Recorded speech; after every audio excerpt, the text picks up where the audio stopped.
英語聞き流し10分間、名作リスニング、英語テキストと MP3 ダウンロード、その他の物語は、ホームページよりご利用いただけます。88thpp.com 88thpp.com Chapter 10 The Awakening. The grandfather's clock until the woodcutter's cottage had struck 8, and his two little children, Tildel and Mydel, were still asleep in their little beds. Mummitel stood looking at them, with her arms akimbo and her apron tucked up, laughing and scolding in the same breath. "I can't let them go on sleeping till midday," she said.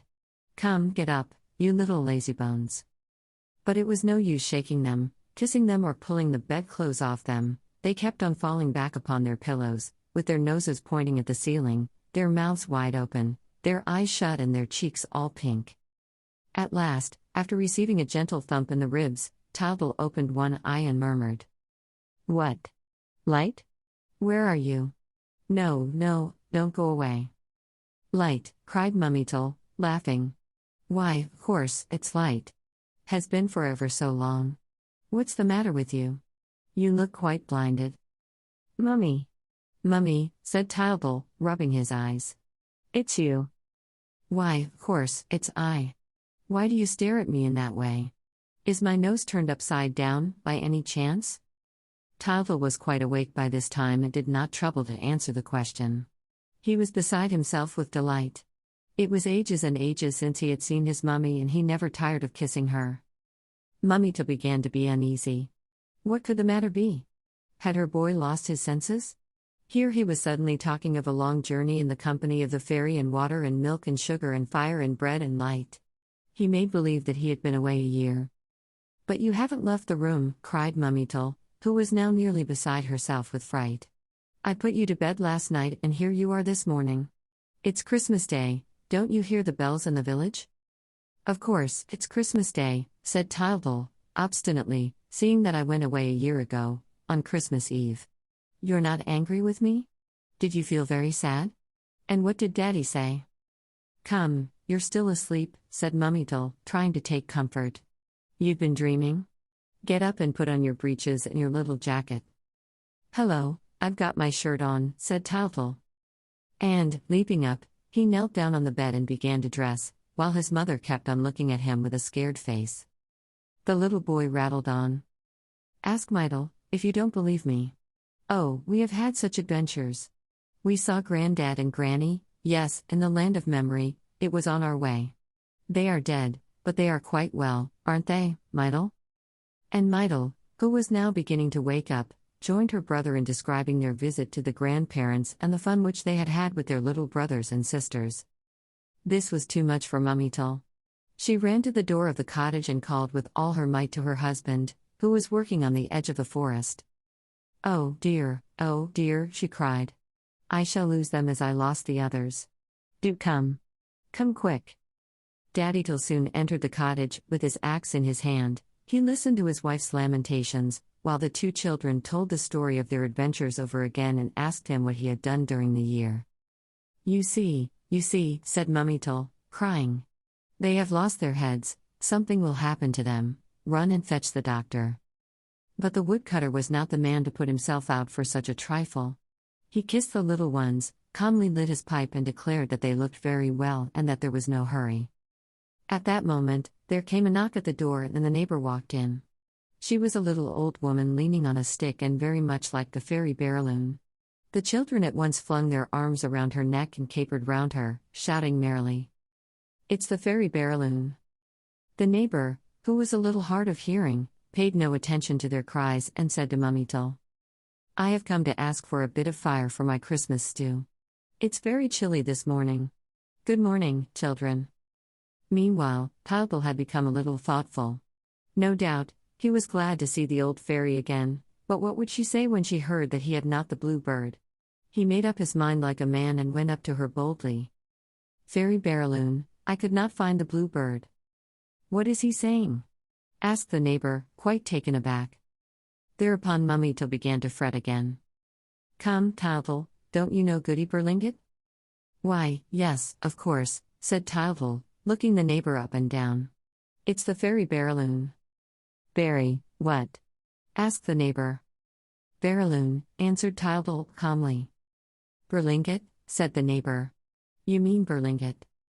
Tildal was a little put out by her positive way of talking, and he answered, "Barraloon or Berlingot, as you please, ma'am, but I know what I'm saying." Daddyto was beginning to have enough of it. "We must put a stop to this," he said. "I will give them a smack or two." "Don't," said the neighbor, "it's not worthwhile. It's only a little fit of dreaming, they must have been sleeping in the moonbeams. My little girl, who is very ill, is often like that." Mummyto put aside her own anxiety for a moment and asked after the health of neighbor Berlingot's little girl. "She's only so-so," said the neighbor, shaking her head. "She can't get up.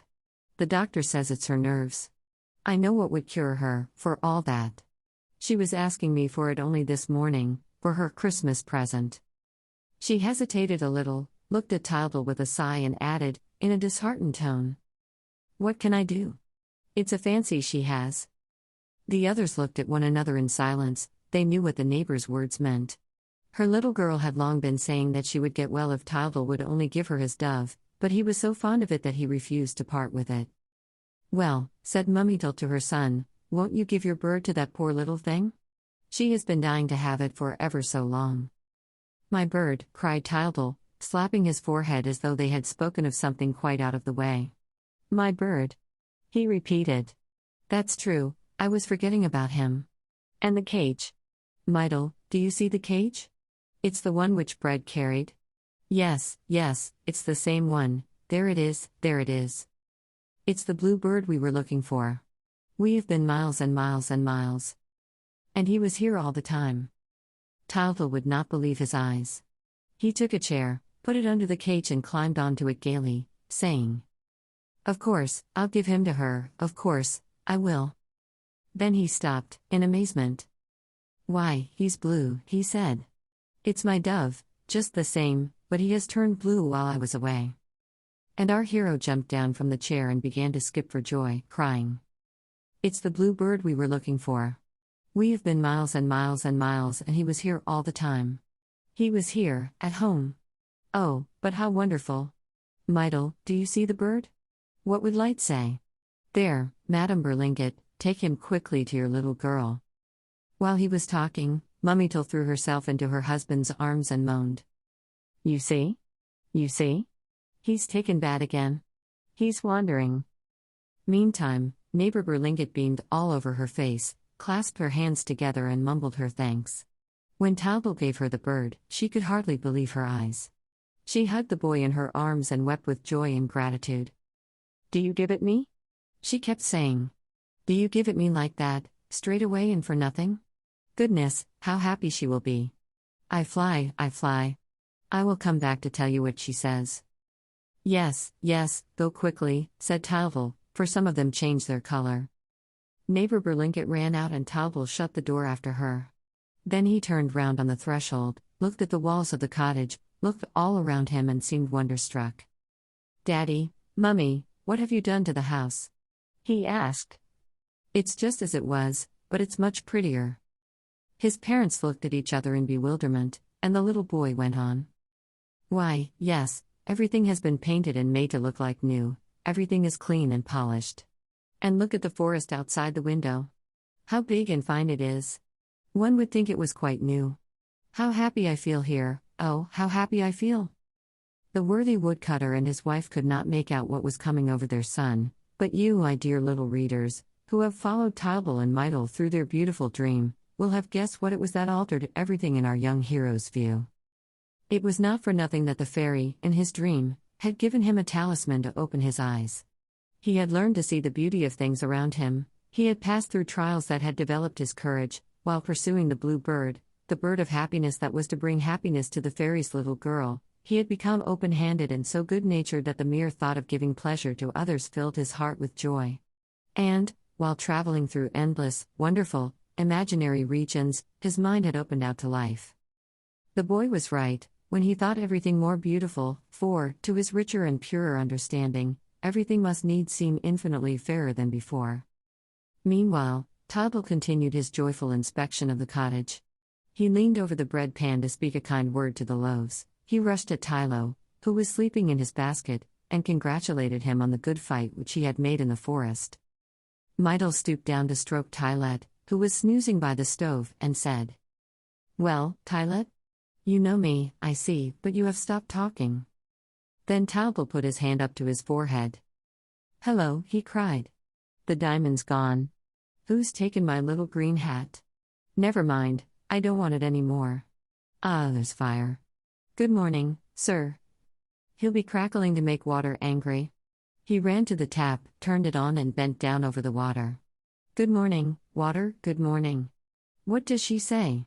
She still talks, but I don't understand her as well as I did. Oh, how happy I am, how happy I am." So am I, cried Mydle. And our two young friends took each other's hands and began to scamper round the kitchen. Mummytle felt a little relieved at seeing them so full of life and spirits. Besides, Daddytle was so calm and placid. He sat eating his porridge and laughing. "You see, they are playing at being happy," he said. Of course, the poor dear man did not know that a wonderful dream had taught his little children not to play at being happy, but to be happy, which is the greatest and most difficult of lessons. "I like light best of all," said Toddle to Mydle, standing on tiptoe by the window. "You can see her over there, through the trees of the forest. Tonight, she will be in the lamp. Dear, oh dear, how lovely it all is, and how glad I feel, how glad I." He stopped and listened. Everybody lent an ear. They heard laughter and merry voices, and the sounds came nearer. "It's her voice," cried Toddle. "Let me open the door." As a matter of fact, it was a little girl, with her mother, neighbor Berlingot. "Look at her," said Goody Berlingot, quite overcome with joy. "She can run, she can dance, she can fly. It's a miracle. When she saw the bird, she jumped, just like that." And Goody Berlingot hopped from one leg to the other at the risk of falling and breaking her long, hooked nose. The children clapped their hands and everybody laughed. The little girl was there, in her long white nightdress, standing in the middle of the kitchen, a little surprised to find herself on her feet after so many months' illness. She smiled and pressed Toddle's dove to her heart. Toddle looked first at the child and then at Mydle. "Don't you think she's very like light?" he asked. "She is much smaller," said Mydle. "Yes, indeed," said Toddle. "But she will grow." And the three children tried to put a little food down the bird's beak, while the parents began to feel easier in their minds and looked at them and smiled. Toddle was radiant. I will not conceal from you, my dear little readers, that the dove had hardly changed color at all, and that it was joy and happiness that decked him with a magnificent bright blue plumage in our hero's eyes. No matter. Toddle, without knowing it, had discovered light's great secret, which is that we draw nearer to happiness by trying to give it to others. But now something happened. Everybody became excited, the children screamed, the parents threw up their arms and rushed to the open door. The bird had suddenly escaped. He was flying away as fast as he could. My bird, sobbed the little girl. But Toddle was the first to run to the staircase, and he returned in triumph. "It's all right," he said. "Don't cry. He is still in the house and we shall find him again." And he gave a kiss to the little girl, who was already smiling through her tears. "You'll be sure to catch him again, won't you?" she asked. "Trust me," replied our friend, confidentially. "I now know where he is. You also, my dear little readers, now know where the blue bird is." Dear Light revealed nothing to the woodcutter's children, but she showed them the road to happiness by teaching them to be good and kind and generous. Suppose that, at the beginning of this story, she had said to them, "Go straight back home. The blue bird is there, in the humble cottage, in the wicker cage, with your dear father and mother who love you." The children would never have believed her. "What?" Toddle would have answered. "The blue bird, my dove? Nonsense, my dove is gray. Happiness, in the cottage? With Daddy and Mummy? Oh, I say. There are no toys at home and it's awfully boring there. We want to go ever so far and meet with tremendous adventures and have all sorts of fun." That is what he would have said, and he and Mydle would have set out in spite of everything, without listening to Light's advice, for the most certain truths are good for nothing if we do not put them to the test ourselves. It only takes a moment to tell a child all the wisdom in the world, but our whole lives are not long enough to help us understand it, because our own experience is our only light. Each of us must seek out happiness for himself, and he has to take endless pains and undergo many a cruel disappointment before he learns to become happy by appreciating the simple and perfect pleasures that are always within easy reach of his mind and heart. The end. Audiobook Living in Kyoto by Hidemi Woods. Now on sale in online stores. 44 available distributors. Apple, Google Play, Amazon Audible, or else.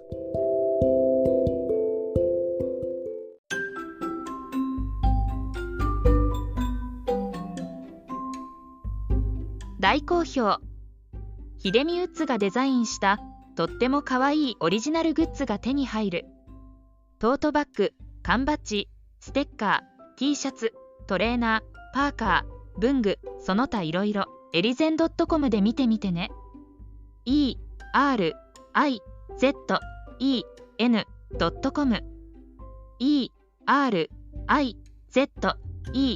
erizen.com エリゼン .com。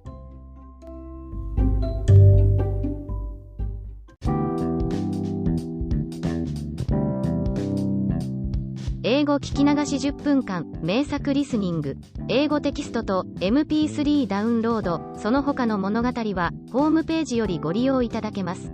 88thpp.com 88thpp.com